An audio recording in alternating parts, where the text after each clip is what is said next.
c'est Gab, un débutant de YouTube, qui est actuellement ici, voilà, avec un objectif, c'est essayer de vous faire passer un très bon moment. Avoir réussi, j'y arrive, voilà.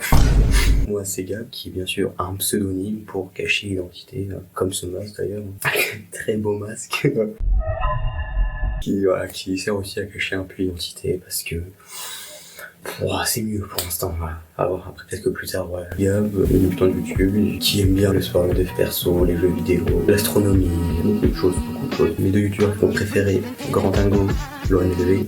Bon, je trouve Grand Dingo pour l'humour et ultra drôle, et Loan Levé pour des persos parce qu'il prend beaucoup de choses. Après, ça c'est les couleurs, mais voilà, c'est de mon avis. Et j'ai commencé YouTube, mais c'est pas pour beaucoup de raisons. Certains youtubeurs, parfois, longtemps après leur début, ils disent pourquoi ils ont commencé YouTube, voilà, les raisons, tout ça. Parce que souvent, ils peuvent dire YouTube du genre, j'avais envie de parler, ou alors j'ai envie de faire quelque chose combler un ennui, ce genre de choses, ou alors pardon, ils disent directement, je veux être riche ou célèbre, du autre truc. Moi, ça n'a rien à voir. Donc, par rapport à ce qu'on peut souvent entendre, moi, c'est totalement à côté. C'est rien à voir du tout. Non, moi, c'était pour m'améliorer. Et c'est vraiment dans les perso, c'est tu utilises des objectifs, tu les accomplis, tu te renseignes, tu apprends, tu t'améliores, etc.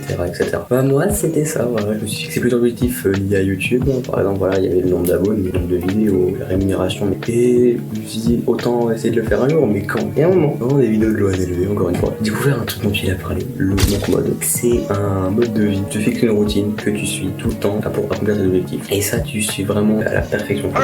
C'est ce que j'ai fait. Voilà, pendant ces vacances d'été, je me suis dit, vas-y, et quoi. Pendant ces vacances d'été, 8 semaines, autant profiter, tu vois. Vas-y, je commence YouTube. Et il y a des sujets de vidéos. Donc il y a 4. Nous avons par exemple le gaming. Le gaming, c'est classique, vous connaissez. C'est l'ADN de YouTube. C'est le pilier. C'est la première chose, je pense, que fait YouTube à faire avec peut-être des phases 4. Et j'ai l'idée, ce serait de faire un système de série avec des épisodes. Dites-moi si vous aimez ça en commentaire, si vous voulez. Et avec des saisons et des épisodes. En fait, les saisons, ce seraient les licences de jeux. Par exemple, saison 1, je fais Mario, saison 2, Kirby, saison 3, Pokémon, etc. Les épisodes, c'est vraiment. Ensuite, en deuxième, il y a du bricolage technologique, c'est-à-dire du démontage d'objets comme des consoles ou des manettes, ce genre de choses. Ça peut peut-être vous dire que ça fait mieux, mais c'est vraiment quelque chose que j'aime bien faire, pas tout le temps non plus, mais voilà, j'aime vraiment bien. Et je me dis, pourquoi pas faire, partager cette passion aux gens, voilà, faire découvrir un peu ça, l'univers de l'électronique, de vous apprendre des choses, de vous faire redécouvrir des choses, à voir.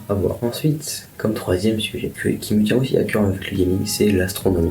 Comme troisième sujet. L'astronomie, c'est littéralement ma deuxième plus grande passion, avec le gaming. C'est-à-dire, je me demande de choisir entre les deux, je peux pas choisir du tout. Donc l'astronomie, je vous en parlerai avec passion, je pense, parce que vraiment, tout ce qui est cosmos, tout ce qui est étoiles, tout ce qui est galaxies, tout ça, je kiffe depuis tellement longtemps, je sais même plus c'était quand ça a commencé. Comme tout dernier sujet qui pourrait arriver, même si celui-là il arrivera bien plus tard, dans plusieurs années sûrement, c'est quoi, vous savez quoi, je vais même pas le dire. J'allais le dire, je ne le dis pas. Ce sera surprise parce que si je le dis, c'est pas vraiment. Si on dit qu'une année c'est égal à une journée, ça arrivera bientôt. Bien, je pense pas. Pas tant que ça, du coup, si on prend l'échelle humaine, non, pas du tout. Donc voilà, c'est tout ce que j'avais à dire. Vous savez maintenant qui je suis, avec des formations. Donc je voulais donc vous dire une dernière chose, c'est à la prochaine, portez-vous bien, restez la meilleure version de vous-même au quotidien. Et puis, salut!